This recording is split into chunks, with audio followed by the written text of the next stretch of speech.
আজকে আমরা শিখবো মৌলিক সংখ্যা কিভাবে নির্ণয় করতে হয়। প্রিয় শিক্ষার্থী, দেখেন এখানে বলা হচ্ছে নিচের কোনটি মৌলিক সংখ্যা। তাহলে মৌলিক সংখ্যা নির্ণয় করতে হলে একটা সূত্র আমাদের জানতে হবে। সেই সূত্রটি হচ্ছে 6n ± 1। প্রিয় শিক্ষার্থী, এই সূত্র দ্বারা আমরা মৌলিক সংখ্যাগুলো নির্ণয় করতে পারবো।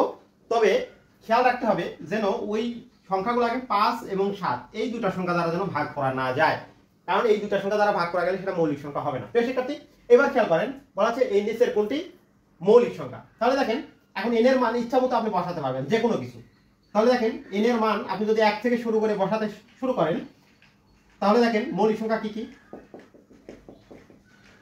তাহলে দেখেন 7 আর হচ্ছে 5, আবার দেখেন 11 আর হচ্ছে 13, আবার তাহলে দেখেন 17 আর হচ্ছে 19, আবার তাহলে দেখেন 23 আর হচ্ছে 25। কিন্তু এই 25 কে 5 দ্বারা ভাগ করা যায়, তাই এটা মৌলিক সংখ্যা নয়।